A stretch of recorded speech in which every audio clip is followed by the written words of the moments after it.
Hello everyone. आप सब कैसे हैं? मैं उम्मीद करता हूं कि बहुत अच्छे होंगे और अपनी पढ़ाई को बहुत अच्छे से कर रहे होंगे। मैं Akash Kumar Badana ICT virtual classroom में आपका बहुत बहुत स्वागत करता हूं मेरे प्यारे बच्चों। जैसा आपको पता है मेरे प्यारे बच्चों, बेसिकली हमारी आपका जो है 9th क्लास है और इसी 9th क्लास के अंतर्गत मेरे प्यारे बच्चों हम लोग देख रहे हैं भारत एवं समकालीन विश्व जो आपका फर्स्ट हमारी बुक है, उसी में हम लेसन नंबर 4 को आपका आज प्रारंभ करेंगे। और देखिएगा आप लोग तो आपको समझ आएगा कि आखिर में लेसन नंबर 4 है क्या। तो ये हमारा लेसन नंबर 4 है, ठीक है। और लेसन नंबर 4 हमारे सामने है, क्या है कि वन्य समाज और उपनिवेशवाद। तो हम किसको देखेंगे? वन्य समाज और उपनिवेशवाद को हम लोग पढ़ेंगे कि आखिर में क्या होता है, ठीक है। आपने स्कूल, घर और चारों ओर एक नजर दौड़ाकर उन सभी वस्तुओं को पहचानेंगे जो जंगल की पहचान है। अगर आप जाएंगे, कहीं जा रहे हैं, आपने चारों तरफ देखा तो क्लियर हो जाएगा कि कौन सी वस्तु ऐसी है जिनसे हम पहचान सकते हैं कि ये जो है जंगल है, ये जंगल की चीज है। इस किताब का कागज, मेज, कुर्सी, दरवाजे, खिड़कियां, वे रंग जिससे कोई कपड़े रंगे जाते हैं, मेज रंगे जाते हैं, मसाले, आपकी कॉफी, टेलीफोन, रैपर, वीडियो के तेंदुपत्ते, गोंद, शहद, कॉफी, चाय और रबड़ के साथ साथ चॉकलेट का भी इस्तेमाल होने वाले तेल जो साल के बीच से निकलता है, खाल से चमड़ा बनाने में इस्तेमाल होने वाला चर्म शोधक यानी कि टैटिन, दवाओं के रूप में इस्तेमाल होने वाली जड़ी बूटी, इन सबको भले ही हम ना भूलना चाहें और हम बांस, जलवान की लकड़ियां, घास, कच्चा कोयला, पैकिंग के उपयोग में होने वाली फूल फल, पशु पक्षी और ढेरों दूसरी चीजें जो जंगलों से आती हैं, अमेजॉन और पश्चिमी घाट के जंगलों में टुकड़ों में पौधों की 500 अलग अलग प्रजाति मिल जाती है। कैसे होती है? 500 अलग अलग टाइप की जो उनकी वैरायटी है वो हमको सब चीजें क्या है यहाँ मिल जाती। तो हमको जंगल से एक छोटा सा एग्जाम्पल हमने दिया है कि हमें जंगल से अगर हम नजर दौड़ाएंगे तो आखिरकार हमको जंगल से क्या क्या चीजें प्राप्त होती हैं, किस तरह के सहायक उत्पाद हमको जंगल से मिलते हैं, उन सहायक उत्पाद, उन जंगली उत्पाद को हम लोग इसमें एक एक करके आप देख सकते हैं ये कैसे उत्पाद हो गया। अब देखिए, यह विविधता तेजी से लुप्त हो रही है। कह रहे जो चीजें हम लोग यूज करते हैं, चाय, कॉफी, अनाज, जूस, ये सारा जो हम लोग वनों से जो उत्पाद प्राप्त करते हैं, कह रही चीजें लुप्त हो रही हैं तेजी से। अब क्यों हो रही है? कह रहे हैं कि लुप्त होने में सबसे बड़ी चीज क्या है? औद्योगिकरण के दौर में 1700 से लेकर 1995 के बीच 1,39,000 वर्ग किलोमीटर जंगल यानी कि दुनिया का कुल क्षेत्रफल का 9.3% भाग औद्योगिक इस्तेमाल, खेतीबाड़ी, चारगांव और ईंधन की लकड़ियों में साफ कर दिया गया है। इसको कैसा है आपका? काट दिया गया है, इसको आपका नष्ट कर दिया गया है, ठीक है। अब आप देखेंगे तो जो अच्छे खासे जंगल थे वो आपके छीन हो रहे हैं। आप देखिए आपके गांव में, पास पड़ोस में, शहरों में, तो उनके जो शहरों के पास पड़ोस के क्षेत्र थे उनमें बड़ा पास पड़ोस के रीजन में बहुत सारा जंगल था, लेकिन धीरे धीरे सब वो आपका कटते जा रहे हैं और कट भी चुके हैं, ठीक। छत्तीसगढ़ का एक साल वन है। यह घना होने के कारण यहाँ तक सूरज की रोशनी कम ही पहुंच पाती है। इन क्षेत्रों को आप पेड़ों को देख सकते हैं, ठीक। अब इसके बाद सबसे बड़ी बात है, इसी में पहला सब चैप्टर है आपका वनों का विनाश क्यों, और एक पीछे क्वेश्चन मार्क लगा रखा है कि आखिर में जो हमारे वन है उनका विनाश हो ही क्यों रहा है। आखिर में वनों के विनाश की प्रक्रिया और कहानी शुरू कहां से हुई, ये देखना। वनों के लुप्त होने को सामान्यतः वन विनाश कहते हैं। वन विनाश कोई नई समस्या नहीं है। वैसे तो यह प्रक्रिया कई सदियों से चलते आ रही थी, लेकिन औपनिवेशिक शासन के दौरान इसमें कई अधिक व्यवस्थित और व्यापक रूप से ग्रहण करें। आइए भारत में वन विनाश के कुछ कारणों पर गौर करते हैं। वन विनाश क्यों है, क्या उसके कारण है, उन कुछ कारणों पर और उन कुछ चीजों पर गौर करते हैं। जमीन की बेहतरी, हम जो जमीन में है उसको हम बेहतर कैसे बनाएं, ये हम देखने का और जानने का प्रयास करें। सन 1600 में हिंदुस्तान के कुल भूभाग के लगभग 8/6 हिस्से पर खेती होती है। यह आंकड़ा बढ़कर आधा पहुंच गया। इन सदियों के दौरान जैसे जैसे आबादी बढ़ती गई, खाद्य पदार्थ की मांग में भी वृद्धि हुई। वैसे वैसे बेईमान किसी भी जंगल को साफ करके खेती की सीमाओं का विस्तार कर देते हैं। औपनिवेशिक काल में खेती में तेजी से फैलाव आया। कह रहे वो समय था औपनिवेशिक काल का, जब लोगों ने जमीन की बेहतरी के लिए, जमीन के हित के लिए, खेती करने के लिए लोगों ने क्या किया, जंगलों को साफ किया।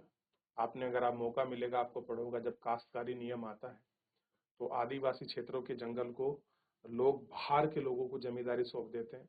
वो जंगलों को साफ कराते हैं, वहां पर खेती कराते हैं और उनसे राजस्व वसूलते हैं। ये वो दौर था जब खेती के लिए जंगल सबसे पहले काटे गए थे। ठीक, अब देखिए ये आपके सामने है कि कैसे जंगलों को काटा गया।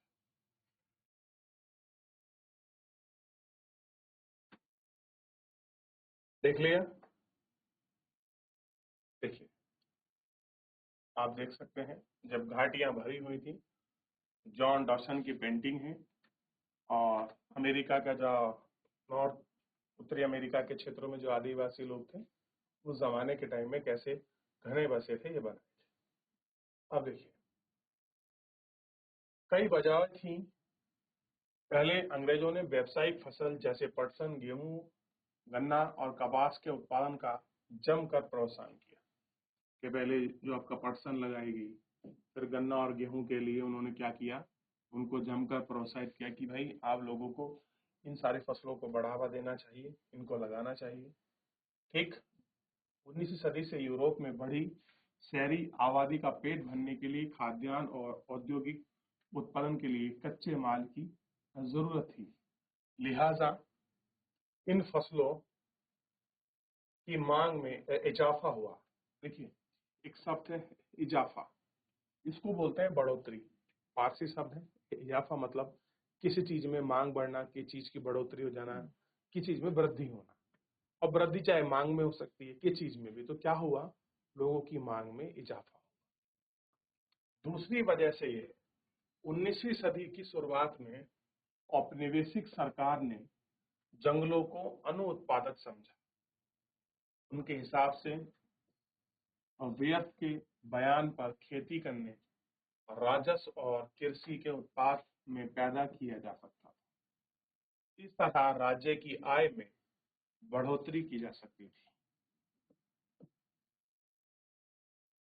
1880 से 1920 के बीच में खेती योग्य जमीन में 67 लाख हेक्टेयर की बढ़त हुई है। खेती का विस्तार में हम विकास का सूचक मानते हैं, लेकिन हम नहीं भूलना चाहते कि जमीन को जोतने से पहले जंगल की कटाई करनी पड़ती है। कह रहे बस हमको हमको चीजें चाहिए, हमको डिमांड चाहिए, हम उनको पूरा करेंगे, हमको राजस्व चाहिए, हमको खेती कहाँ से उत्पादक करेंगे, ये सब हमको पता है उत्पादन बढ़ाना। लेकिन हम ये सब भूल जाते हैं कि भैया उत्पादन के लिए, चीजों को जलाने के लिए सबसे पहले हमको क्या करना पड़ता है, सबसे पहले हमको अपनी जो खेत है, जमीन है, उसको काट कर, जंगल को काट कर भूमि का विस्तार किया जाता है। बस यही भूल जाते हैं, बाकी हमको सब कुछ याद है। क्लियर है? देख लिया। अब देखिए पटरी पर स्लीपर, और आप जानते हैं जो पहले रेलवे लाइन थी, उसके रेलवे लाइन के नीचे आपका स्लीपर लगे होते थे, और जो हमारे डिब्बे बनते थे उसमें भी स्लीपर का प्रयोग किया जाता था। तो हमारे स्लीपर बनते थे, उसमें जो मजबूत साल की लकड़ी, वृक्षों को काट कर ही स्लीपर यानी कि रेलवे लाइन का निर्माण किया गया। तो सिंह भूमि जगह पड़ती है झारखंड में। सिंह भूमि के जंगलों में साल के तनों से स्लीपर का निर्माण छोटा नागपुर, मई 1897 में। रेलवे की पटरी हेतु स्लीपर बनाने के लिए वन विभाग पेड़ काटने और पटरे बनाने के लिए आदिवासियों की नियुक्ति करते थे, लेकिन घर बनाने के लिए पेड़ काटने की अनुमति नहीं थी। यानी कि आप पेड़ काट कर आप स्लीपर बना सकते हैं, लेकिन आप घर बना नहीं सकते। 19वीं शताब्दी की शुरुआत तक इंग्लैंड में बतूल यानी कि ओक के जंगल लुप्त होने लगे थे। सोचिए 19वीं सदी में ही 1800 के आसपास जो आपका ओक है, ठीक है, इसके जंगल समाप्त हो गए।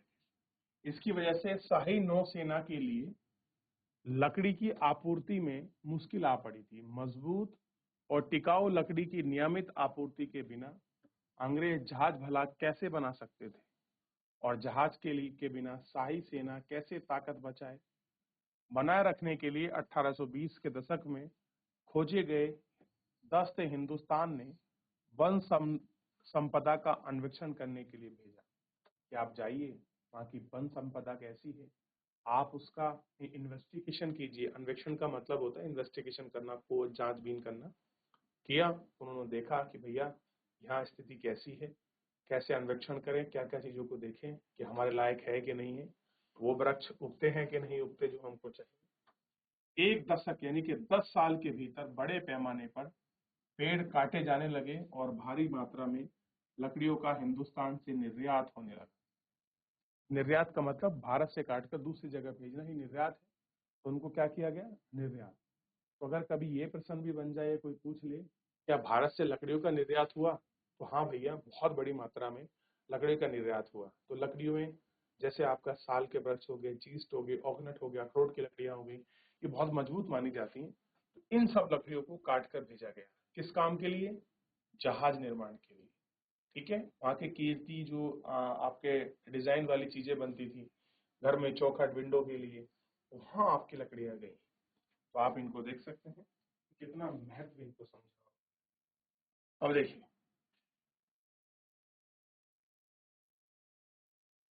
1850 के दशक में रेलवे लाइन के प्रसार ने लकड़ियों के लिए एक नई तरह की मांग पैदा कर दी। शाही सेना के आगमन और औपनिवेशिक व्यापार ने रेलवे लाइन अनिवार्य थी। इंजनों को चलाने के लिए ईंधन के तौर पर रेल की पटरियों को जोड़ रखने के लिए स्लीपर के रूप में लकड़ियों के भीतर भारी जरूरत थी। 1 मील लंबी रेलवे लाइन पटरी के लिए 1760 से लेकर 2000 स्लीपरों की आवश्यकता थी। यानी कि अगर 1 मीटर लंबी रेलवे लाइन बनानी है तो 1700 2000 स्लीपर, यानी कि लगभग आपको अगर बहुत ऊंचा पेड़ है तो 1000 वृक्ष, 1200 वृक्ष आपको काटने पड़ेंगे, तब 1 मीटर रेलवे लाइन बनेगी। सोच के देखिए कितनी रेलवे लाइन थी उस जमाने में, कितने वृक्ष काटे गए होंगे। और आपने भी कितने, मतलब आपने क्या, जो आपके माता पिता उन्होंने आपका लकड़ी वाले स्लीपर को देखा होगा जिन पर ट्रेन चलती थी। तो सोच के देखिए कितने भारी वनों का जो विनाश है वो यहाँ पर हुआ। यानी कि रेलवे लाइन डेवलपमेंट तो थी, लेकिन डेवलपमेंट से ज्यादा वो हमारे पर्यावरण का जो इकोलॉजी सिस्टम उसको नष्ट कर कर आगे बढ़ी। ठीक, भारत में रेलवे लाइन का जाल 1860 के दशक में तेजी से फैला और 1890 के दशक तक 25,500 किमी लंबी इन रेलवे लाइन बिछाई जा चुकी थी और 1946 में लाइनों की लंबाई 7,662 किमी तक बढ़ाई जा चुकी थी। रेलवे लाइन के प्रसार के साथ साथ बड़ी तादाद में पेड़ काटे गए। अकेले मद्रास प्रेसिडेंसी में 1850 के दशक में प्रतिवर्ष 35,000 एकड़ स्लीपर, 35,000 पेड़ स्लीपर काटने गए। सरकार की आवश्यकता की आपूर्ति के लिए निजी ठेके दिए गए। ठेकेदारों ने बिना सोच समझकर पेड़ काटना शुरू कर दिया। रेलवे लाइन के इर्द गिर्द जंगल तेजी से गायब हो गए। तो पेड़ कहाँ से काटे? जो जंगलों के पास थे। हमने ये पेड़ का सर्वे नहीं किया, मान लीजिए 20 पेड़ हैं तो नवीनतम को छोड़ दें, जो ओल्ड है उसको काट लें, फिर और ऊपर चले जाएं। ऐसा नहीं किया उन्होंने, एक दोहरे से सबको एक साइड से रखा और वो काटते चले गए। और यही कारण है कि ऐसी स्थिति हमको देखने के लिए मिली। क्लियर है? देख लिया, थोड़ा आगे बढ़िए। तो पेड़ों के लिए क्या वो दौर था कि स्लीपर के लिए पेड़ों को काटा गया और कैसे वृक्षों का विनाश किया गया, जंगलों को समाप्त किया गया, वो सारा दौर, वो सारा साइज आप देख सकते हैं। हो गया। अब देखिए, बांस के बड़े ऑल सॉन्ग नदी में बहते जाते आपका पर्वत चिटगांव, देखिए किस तरीके से बहकर जा रहे हैं। पेड़ के पेड़ काटे, उनको गट्ठा सा बना और बहा दिया नदी में, आराम से उसको निकाल लिया। देख रहे हैं, तो इस तरीके से बहे पेड़। हो गया। अब देखिए, अब हाथी आपके सामने है, और हाथी का काम क्या था? रंगून के एक लकड़ी गोदाम, रंगून मतलब बयान वर्तमान का म्यांमार, यानी कि जो आपका बर्मा वाला रीजन है, वही जगह है रंगून। तो लकड़ी का जो हाथी मतलब गोदाम में सहती सहेजी से हाथी, यानी कि औपनिवेशिक काल द्वारा हाथी का इस्तेमाल जंगल और गोदाम में लकड़ी भरने के काम में, यानी कि उन्होंने हाथी को किस काम में लगाया था? भारी भारी स्लीपर को उठाकर जंगलों में भेजने के लिए लगा कि भैया उठाइए, और वहाँ जंगल में स्लीपर को जो है वहां से वहां तक पहुंचाने में, गोदाम में स्टोरेज करने में लेबर बहुत ज्यादा लगती थी। हाथी उसको अकेला ही कर दिया करता। तो किसका इस्तेमाल कर रहे थे वो? आपका हाथी का इस्तेमाल कर रहे थे इस चीज के लिए। ठीक। अब देखिए किस तरीके से आप देखते हैं। अच्छा, ये वाले निशान कितने लोगों ने देखा है? आपके पास में कोई वन विभाग की पुलिस चौकी होगी, या कहीं से बाप के पेड़ों को पकड़ा होता है, या कुछ और चीज होती है, तो आप देखेंगे वहां पर वन विभाग कुछ वृक्षों को पकड़ लेता है, उनकी लंबाई, उनका नंबरिंग करके उनको लिखा जाता है, उनको पूरा वहां डाला जाता है, पूरी शर्ट आपको दिखाई देगा, पूरी चीजें आपको देखने के लिए वहां पर मिल जाती। ठीक है। और ये देखिए इस तरीके से MP25 पूरा पेड़ है, उनका निशान वगैरह, ये सारे कुछ हमको आज भी देखने के लिए मिलता है। अगर आप जाओगे तो ये सारी चीजें आपको बहुत आसानी से देखने के लिए मिल जाएंगी। अच्छा, आगे देखिए, ईंधन की लकड़ियां गट्ठा घर कर लौटती औरतें, कि माँ ईंधन की गट्ठर बनाकर औरतें चुग कर लाती हैं वृक्षों को। उनकी टहनियां होती हैं, कुछ टूटे हुए उनके जो आपके तने के पार्ट होते हैं, उनको घर लेके आती हैं लकड़ी को जलाने के लिए। लट्ठी ले जाता हुआ ट्रक भी आप देख सकते हैं।